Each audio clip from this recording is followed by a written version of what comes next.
Привет, вы на канале Взлет, меня зовут Ольга, в этом видео мы с вами будем тестировать палетку On Color в нежных красках рассвета. Я покажу вам сводчи на руке, на пальце и попробую сделать макияж с помощью этих теней. Поехали! Палетка приходит в нежно-розовой картонной упаковке. Мы видим логотип On Color с лицевой стороны. С обратной стороны вы можете увидеть, что здесь 8 оттенков по 0,53 грамма, общий объем 4,24 грамма и выпущена палетка в Китае. Внутри мы находим такого же нежно-розового оттенка палетку, также с логотипом и с буквенными обозначениями. И с обратной стороны все та же информация, которая была на картонной упаковке. Если вы выбросите картонную упаковку, то вот здесь вы все увидите. Внутри ее нет зеркала, лежит защитная пленка, и нам приготовили шпаргалочку, как и на других палетках On Color, которую мы сейчас с вами будем рассматривать и пытаться с помощью шпаргалки сделать какой-то макияж. Также здесь аппликатор, которых у меня уже большое количество, я ими не пользуюсь, мне кажется, это неудобная история. Если вы умеете как-то его использовать, делитесь в комментариях. И сама палетка позиционируется как палитра нежного утра в красках расцвета. Ну, мне кажется, что выглядит довольно ярко эти краски. Сейчас мы их протестируем. Здесь 5 матовых оттенков и 3 шиммерных. И если мы посмотрим на шпаргалочку, то будет видно, что на веко нам предлагают нанести в уголок глаза и под бровь оттенки номер 1, и один из них шиммерный, такой прям снежно-мерцающий белый, а второй матовый, такой светло-бежевый. Номер 2 это оттенки, которые предлагают нам нанести на все веко, и здесь мы находим 3 оттенка. Один из них светло-персиковый, он чуть поярче, оттенок номер 1, а второй прям выразительно желтый, знаете, какой-то даже золотисто-желтый, но в нем нет шиммера. Третий оттенок из предлагаемых базовых, он шиммерный с лиловым подтоном. Все 3 оттенка светлые. И есть третий вариант оттенка, который предлагает нанести при макияже в складку века. Здесь нам предлагается темно-вишнево-коричневый оттенок, также прям чистый фиолетовый и серый, который с перламутром. Он, знаете, такой серебристый смоки предполагает, что мы будем делать. И получается, что и в первой, во второй, и в третьей категории есть матовые оттенки и перламутровый. И теперь давайте каждый рассмотрим. Первый мы берем белый тон, и вот я показываю на пальце, он довольно плотно ложится, и если мы переносим его на руку, то сияние сохраняется. Теперь мы набираем вот этот оттенок на кисть, и он тоже набирается довольно плотно, и мне кажется, что у этого тона палетки пигментация достаточно выраженная. Если мы будем рассматривать второй тон, и вот я набираю его на руку, это второй тон из первых, да, матовый, то на руке он практически не заметен. Если мы вот будем его набирать на кисти, тушевать кистью, то этот оттенок будет чуть-чуть повыразительнее, и я бы вот первый перламутровый нанесла бы в уголок глаза при макияже, наверное, я так и сделаю сейчас, а второй нанесла как раз под бровь. Мне не очень нравится, когда под бровью сияющие оттенки, особенно если нависшие брови, они как будто делают такие еще более нависшими их, поэтому я стараюсь туда выбирать какое-то матовое осветление, поэтому вот здесь эти 2 оттенка, они подойдут прямо идеально. Теперь мы берем второй оттенок, который под цифрой 2, самый нижний, и вот вы можете видеть, что на пальце он выглядит довольно плотным, прямо меловым, но вот мы его переносим на руку, и это прям нежный, принежный тон, но у него есть оттенок. Если вы девушка смуглая, мне кажется, что его будет не очень сильно видно, а вот когда мы его тушуем, вот его я и возьму как базу. Это для меня прям вот идеальный тон. Ну, и посмотрю, как он мне подойдет. Дальше рассматриваем с вами золотистый оттенок. Тоже такой же плотный, матовый. И вот он имеет более такой ярко выраженный цвет.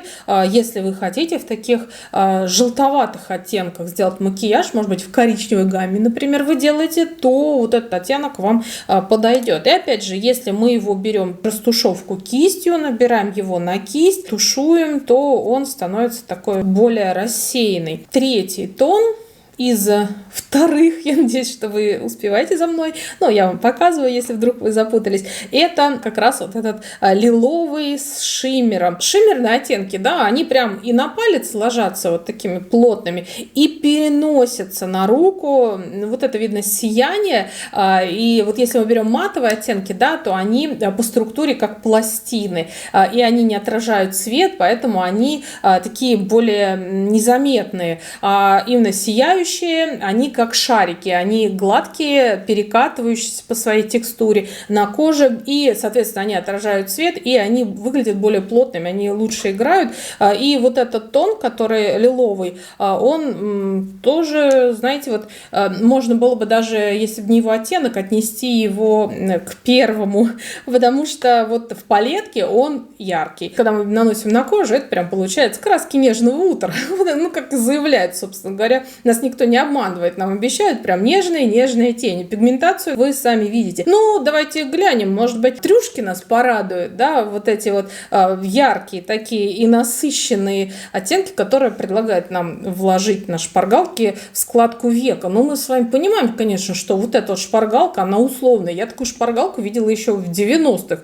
В модных журналах и в салонах красоты висели вот эти глазки, и там было именно точками, вот этими зонами обозначено. И вот эти зоны, они вообще не изменились. Поэтому вы можете экспериментировать с этой палеткой вообще как вашей душе угодно. Ну, если вдруг вот вы только начинаете эксперименты и вот только пробуете свои силы, то тогда да, опирайтесь на шпаргалку. И я сейчас тоже, чтобы обзор наш был вот максимально точным, буду делать в соответствии со шпаргалкой. Берем первый вишневый вот этот терракотовый оттенок. Вот я его набираю на палец, и на пальце он выглядит очень плотным, и он тоже матовый. И если мы возьмем его на кисть и подтушуем кистью, то пигментация-то не такая, как на палетке. Очень такой расфокус у нас получается, очень рассеивается свет у этого тона и растушевывается, и не выглядит таким ярким. Следующий фиолетовый. Я всегда таких оттенков боюсь, и я больше за нейтральный такой макияж в каких-то очень прямолинейных оттенках, в очень простых, ну, потому что как-то люблю я так вот на скорую руку. Но если вы хотите цветной макияж, давайте посмотрим, как будет работать фиолетовый тон. На пальце это очень плотный оттенок, на кожу он уже переносится вообще каким-то странным, и цветность вот эта фиолетовая, она, как бы, на мой взгляд, теряется. Может быть, если на какой-нибудь мощный праймер это все набивать. Вот смотрите, на кисти опять есть у нас вот этот фиолетовый подтон. Это красота. Это прям можно делать фотографии, и вау, как здорово на волосках кисти черной выглядит этот фиолетовый тон.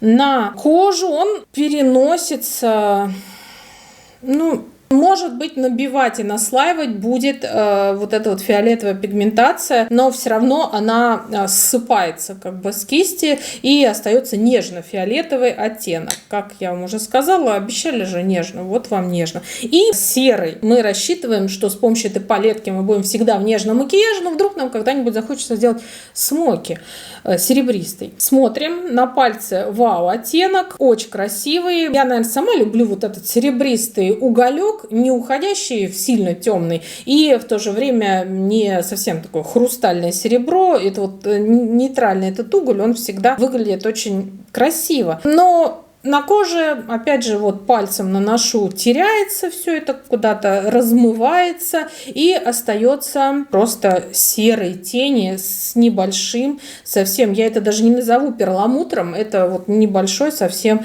шиммер. Когда я набираю на кисть, немножечко здесь остается теней прямо в палетке, и вот перед тем, как ее закрывать, я бы вот так вот сделала обязательно, чтобы они не перемешивались друг с другом. Вот мы с вами рассмотрели оттенки, уже составили некоторое впечатление, и давайте я теперь нанесу их на веки. Самый первый оттенок двушечки и наношу на подвижное веко. Сейчас в моде макияж пастельной дымки, то есть мы окружаем контур глаза облаком теней нежных оттенков. Это может быть и бежевые, и даже розовые, голубой, мятные, любые тона из пастельной гаммы. То есть вот эта палетка, она в принципе у нас трендовая. И сейчас вот с ее помощью я делаю именно базу, делаю такую дымку. И посмотрим, как будет выглядеть этот модный макияж. И на второе веко давайте тоже я сразу в этот раз я буду наносить на оба глаза, чтобы мы с вами могли отслеживать, как меняется взгляд вместе с этими тенями. Вот я нанесла базу, и знаете, меня она устраивает примерно.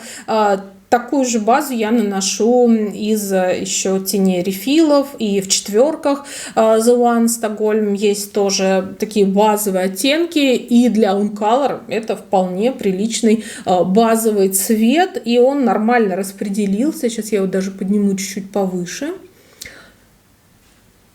Очень легко наносится, растушевывается, прям класс, мне нравится. И давайте вот сейчас я сразу нанесу в уголок глаза, я нанесу сияющий тон, который довольно яркий. И вот у нас глаз сразу заискрился. Особенно это будет заметно, когда я потом накрашу глаза тушью, реснички, и вот это сияние, оно будет играть еще лучше. И я возьму ту же самую кисть, которую я наносила базу, и немножечко вот это сияние подтушую. Под бровь, как я уже сказала, я не хочу наносить сияние, поэтому нам здесь любезно предлагают матовый оттенок. И вот, смотрите. Прям выглядит все очень аккуратно, взгляд открывается действительно, когда вот этот светлый оттенок наносится. Перламутр под бровью, ну, такое, знаете. Вот, и под вторую бровь я тоже наношу. Ну, правда, гармонирует и очень здорово сочетается. Так, высветлили. И дальше теперь мне нужно сделать складку века. И когда я делаю макияж, я делаю складку, и этим же оттенком я подвожу нижнее веко тенями. Еще можно взять каял, либо до сих пор в тренде графичные стрелки. Но это уже давайте сами, я это все не рисую, поэтому вот показываю вам тени в чистом виде. Но обращаю ваше внимание, что если вы берете каял, либо какой-то карандаш, вы можете взять того же оттенка тени и сделать цветной макияж. То есть вы берете фиолетовые тени, фиолетовый карандаш и выводите либо стрелку фиолетовую, либо каял, там нижнее веко подводите. И у вас получается с помощью этих теней вы можете растушевать ваши стрелки, сделать взгляд более мягким. Кстати, если в ваших планах делать смоки, то можно обойтись и без бежевой базы. Но здесь для смоки у нас как бы только один оттенок, поэтому лучше посмотреть в этом случае в сторону четверок The One. Сейчас я хочу использовать в моем естественном макияже все-таки вот этот светло-серебристый тон с перламутровым отливом и положить его в складку века, чтобы потом растушевать. Но он не яркий, понимаете? То есть это просто оттенок очень нежный. Он просто немножечко усилит ваш макияж в остальных нежных тонах. Знаете, вот наношу, и прям хочется побольше его, но его нет побольше. Вот он цвет просто не отдает. Поэтому здесь будет вам прямо реально дымка. Это нежное утро, но в пасмурную погоду. Вот с этими серыми тенями. Давайте нанесем сразу на нижнее веко. И при нанесении я вижу, что у этого оттенка теней есть какой-то тауповый подтон. В палетке его не было видно. А вот уже когда наносишь, то он прям считывается. Какой-то небольшой сиренево-фиолетовый отлив здесь присутствует. Но тем не менее глаза становятся более выразительными. И этот оттенок в данной палетке, он очень нужен. Ну что, мы не попробуем, разве вот этот вот красноватый, хотя мне такое не совсем идет, но у нас же с вами цветная палетка. Ну давайте мы попробуем все оттенки использовать в макияже, насколько это возможно. И от уголка глаза к середине я кладу вот этот как раз из третьей категории, первый самый красноватый тон, и он делает мой макияж, мне кажется, более выразительным и взгляд. И немного фиолетового. Увидим ли мы его? Это прям в самый-самый уголок глаза я положу. Серебристой дымкой я сделала затемнение, именно тень положила. И она катается. Мы же помним, что перламутровые оттенки в шариках, они катаются, и поэтому сверху уже матовые ложатся просто идеально. Да, и в самый уголок тоже фиолетовый, отлично сочетается с серебристым вот этим первым оттенком, потому что в нем тоже есть какой-то вот небольшой фиолетовый отлив. И теперь я беру на кисть базу, которую я наносила самую первую, и вот эту вот границу я немножечко растушевываю, границу складки.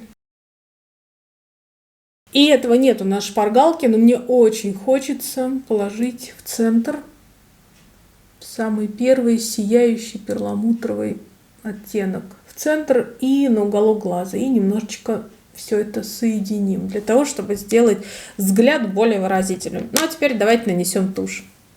Подытожим. На ваших глазах я сделала макияж в модных трендовых оттенках с помощью всего лишь одной палетки On Color.